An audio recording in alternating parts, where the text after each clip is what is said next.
নবীজির পিতা আব্দুল্লাহ এটা কয়, মরিয়ম আগে আমাকে দেখার জন্য, আমার কাছে বিয়ে বসার জন্য তুমি কতই না প্রস্তাব দিয়েছো। আমার পাশে আসলে তুমি নয়ন জোড়ায় দেখতে, আজ কোনো কথা না বলেই আমার কাছে এসে আবার চলে যাইতেছে, ঘটনা কি? নৌফলের মেয়ে মরিয়ম তখন ডাক দিয়ে কয়, আব্দুল্লাহ আমি তাওরাত কিতাবের পণ্ডিত, আমার বাবা আমিও তাওরাত কিতাবের একজন পণ্ডিত। তাওরাত কিতাবের ভিতরে পেয়েছি রে আব্দুল্লাহ, মুহাম্মদুর নূর বাবার কপালে চমকাবে। মুহাম্মদের আখিরি নবী, শ্রেষ্ঠ নবী মুহাম্মদুর রাসূলুল্লাহর বাবার নাম হবে আব্দুল্লাহ। কপালের মধ্যে নূর চমকাবে। এতদিন পর্যন্ত আমি তোমার কপালে ওই নূর, যেই নূর তাওরাত কিতাবে পড়েছি, ওই নূর আমি তোমার কপালে দেখেছি। আজ আমি দেখতেছি সেই নূর, মুহাম্মদের নূর তোমার কপালে নাই, তোমার ললাটে সেই নূর নাই। আমার মন বলে তুমি যেখানেই যাও না কেন, এই কদিন যে তুমি মক্কায় ছিলে না, তুমি বিয়ে করেছো। নবীজির পিতা আব্দুল্লাহ কয়, মরিয়ম তুমি ঠিক বলেছো, আমি মদিনায় গেছিলাম, আমি তো মদিনায় বিয়ে করেছি। কয়েকবার আমি বুঝেছি, বিয়ে করার পর তুমি তোমার স্ত্রীর সঙ্গে, বিবির সঙ্গে রাত কাটাইছো, যার কারণে ওই নূর আর তোমার ললাটে নাই।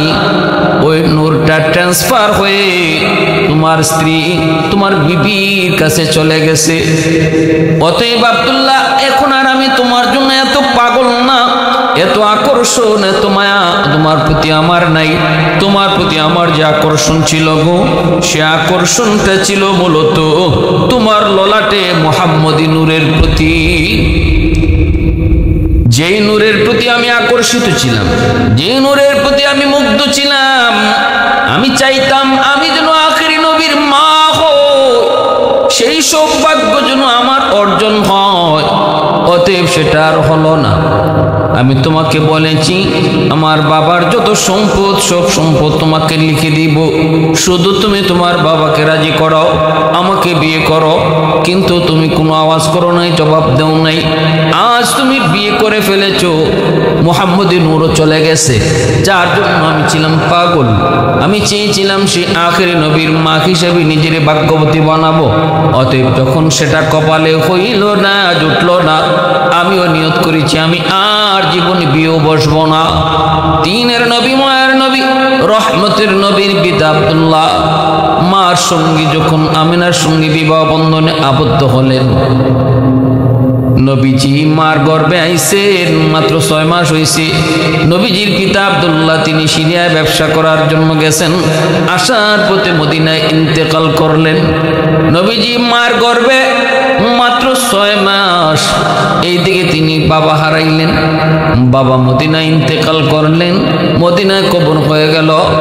রহমতের নবী, দ্বীনের নবী, সরওয়ারে দু জাহান দুনিয়াতে কোনো আসেন নাই গো। এর আগে বাবা হারাইলেন, বাবার চেহারা কেমন, বাবার আদর কেমন, বাবা ডাকের ভিতরে কত মজা, আমার আপনার নবী তা জানেন না, বুঝেন না। রহমতের নবী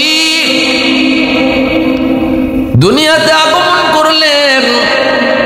নবীজির মা আমেনা বলতেছেন, আমার মুহাম্মদ যতদিন আমার গর্ভে ছিল কোনো আলামত ছিল না, গর্ভের কোনো কষ্ট আমি পাই নাই।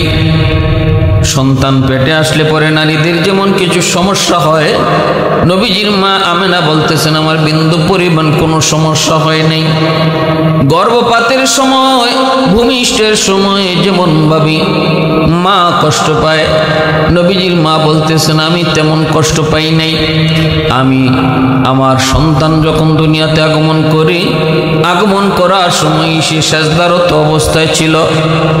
এ দুনিয়ার যুবক, একটু খেয়াল করে শোনো, আমার আপনার নবী, শ্রেষ্ঠ নবী, আখিরি নবী দুনিয়াতে যেদিন আগমন করেন, ওই দিন মায় কয় সন্তান আমার মুহাম্মদ আহমদ যখন দুনিয়াতে আগমন করে সেজদারত অবস্থায় আর কপালে মাটিতে দুনিয়াতে এসে সে সেজদারত অবস্থায় থাকে, একটা আঙ্গুল উঁচু করা থাকে, আল্লাহ একই সাক্ষী দেওয়া অবস্থায় থাকে। ভাইরা বন্ধুরা, রহমতের নবী দুনিয়াতে আসলেন, নারী এরকম ভাবে কাটা ছিল।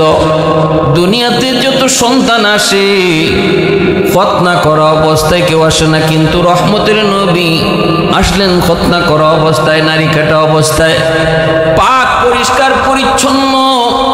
আল্লাহর নবী, রহমতের নবী ব্যতিক্রম দুনিয়াতে আগমন।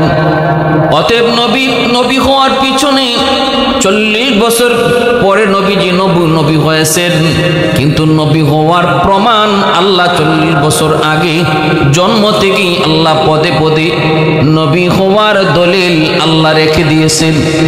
সাধারণ মানুষের মতোই, সাধারণ মানুষের স্বভাবজাত যেমন ছিল এর চেয়ে ব্যতিক্রম ছিল নবীজির। ভাইরা বন্ধুরা, নবীজির দাদা আব্দুল মুত্তালিব তিনি বলেন, আমার নাতি যেদিন আগমন করবে যেই রাতে, ওই রাতে আমি আমার ঘরের উপরে আকাশ থেকে একটা আওয়াজ পেয়েছি। আমি শেষ রাতে বের হয়েছি, আওয়াজটা পেয়ে আওয়াজটা আকাশের দিকে শুনতে পেলাম, তাকবীরের আওয়াজ, আল্লাহু আকবার, আল্লাহু আকবার, আল্লাহ মহান, আল্লাহ মহান, আল্লাহ মহান। এই আওয়াজটা আমি আকাশে পেয়েছি। সামনের দিকে অগ্রসর হতে থাকি, আবার শুনি একটা আওয়াজ। শেষ সময়ে, যেই সময়টাতে আমার নাতি দুনিয়াতে আসছেন, ওই সময়টাতে আমি আওয়াজ পেয়েছি, আকাশ থেকে আওয়াজ পেয়েছি, এ দুনিয়াবাসী, এই মুহূর্তে রহমতের নবী সরওয়ারে দু জাহান সরওয়ারে দু জাহান দুনিয়াতে আসছেন। আমি আরেকটু সামনের দিকে অগ্রসর হয়ে দেখি আমার নাতি যেই ঘরে দুনিয়াতে আসছে, এই ঘরের উপরে এক ঝাঁক পাখি যেন পাহারা বসাইছে। পাখিরা যেন ঘরের উপরে পাহারা বসাইছে, আর ঘরের উপরে একটা মেঘমালা যেভাবে লাইট দেওয়া হয় এইভাবে ঘরটার উপরে লাইটিং করে রাখছে, আলো দিয়া রাখছে। একটু উকি দিয়া দেখতে পেলাম পুরো ঘরটা এমন এক সুগন্ধিত হয়ে গেল।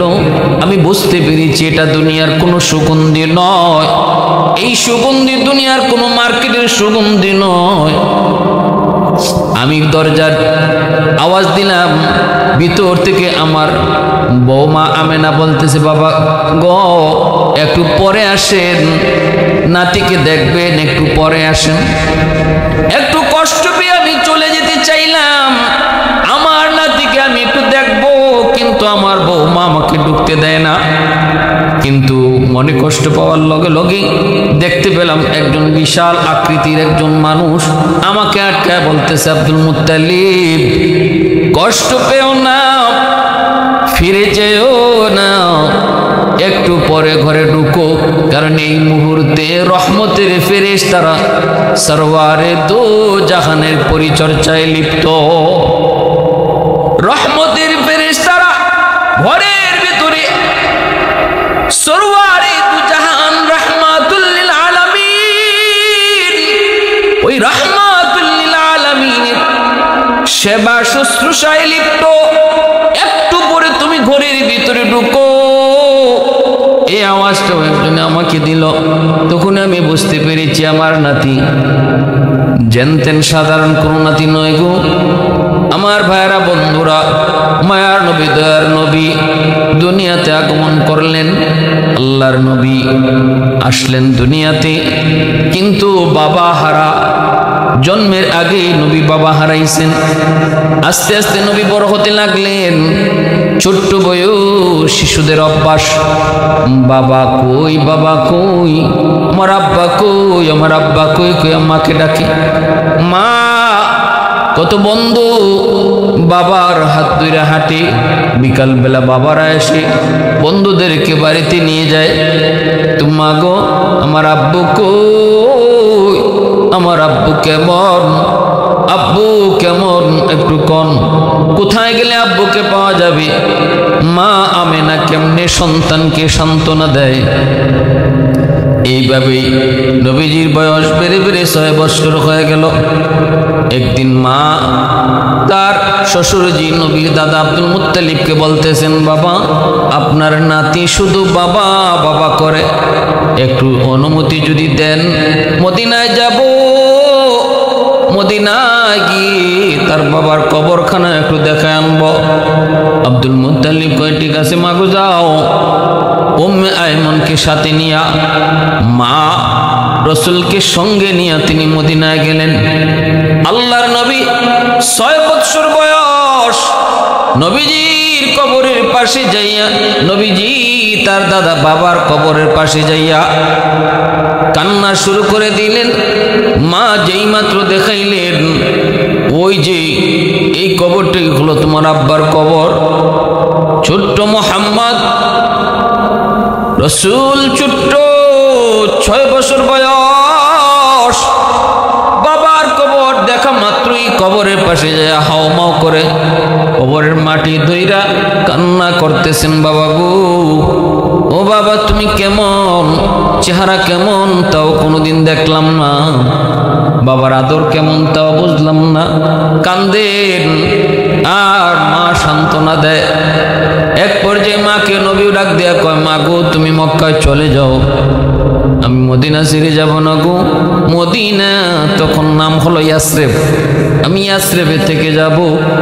এখান থেকে আমি যখনই মন চায় আব্বার কবরের পাশে আইসা বাবার সঙ্গে কথা বলবো। নবীজির মা আমেনা কই, বাবা মুহাম্মদ তোমাকে মদিনায় রেখে আমি মা মক্কায় একা একা কেমনে থাকি? মা আমি কেমনে একা একা মক্কায় থাকবো রে বাজান, এমনটা বইল না, আমারও যে দুনিয়া কেউ নাই, একমাত্র তুমি চলো। এই বইলা নবীকে বুঝায় শুনে মা রওনা দিলেন। কিন্তু ভাগ্যের নির্মম পরিহাস, ওই মক্কা মদিনার মাঝামাঝি এক জায়গার নাম হলো আবুয়া। আবুয়া নামক জায়গায় আসা মাত্রই মায়ার নবীর মা আমেনা অসুস্থ হয়ে পড়লেন। মুহূর্তের ভিতরেই অসুস্থ না, মুহূর্তের ভিতরেই শরীর দুর্বল হয়ে মরজে মৌতে পড়ে গেলেন। মৌতের আগের হালত চলে আসলো। আমেনা বুঝে গেলেন তিনি আর দুনিয়াতে বেশিক্ষণ বাঁচবেন না। ডাক দিয়ে সন্তানকে কাছে আইনা বলতেছে, বাবা মোহাম্মদ আয় আমার বুকে আয়, আয় বাবা বুকে আয়। মনে হয় মা আর বেশি দিন বেশিক্ষণ দুনিয়া থাকবো না, মক্কায় যাওয়া আমার পক্ষে হয়তো সম্ভব হবে না, হয়তো এখানেই মার কবর হবে। আমার দিলে সাক্ষী দিতেছে, বাজান রে বাজান আয় মার বুকে আয়। দয়ার নবী মায়ার নবী মাকে বুকে জোড়ায় কান্দেন আর বলেন, মা তুমি আমাকে কার কাছে রেখে যাও গো? আসছি বাবাকে দেখার জন্য, আসছি বাবার কবর দেখার জন্য, এখন বুঝি মাকেও হারাবো। ও মালিক কেমন তোমার বিচার? আল্লাহ পাক রব্বুল আলামিন কো দোস্ত তোমার ধৈর্যের পরীক্ষা শুরু। জীবনে অনেক ঘাট প্রতিঘাত তোমার জীবনে আসবে। ছোট্ট থেকে আমি আল্লাহ এরকম ধৈর্য ধরায় ধরায় তোমাকে আমি আল্লাহ বড় করব। তোমার জীবনে তায়েব আসবে, তোমার জীবনে বদর আসবে, উহুদ আসবে, খন্দক আসবে। বন্ধু সেখানে কেউ থাকবে না গো, মা বাবা কেউ তোমার পাশে থাকবে না, থাকবো শুধু আমি আল্লাহ, থাকবো শুধু আমি আল্লাহ। অতএব তোমার আশ্রয় কে নিবে, কে তোমারে পালবে, কে তোমারে বড় করবে, এই চিন্তা তোমার নয় দোস্ত, এই চিন্তা হলো আমি আল্লাহর, কারণ তুমি হলে আমি আল্লাহর দোস্ত। সৈয়দে কৌনৈন মুখতার খুদা তুমকো বানায়া, कौनैन मुख्तार खुदा तुमको बनाया, उम्मत का निगाहबान खुदा तुमको बनाया, उम्मत का निगाहबान खुदा तुमको बनाया।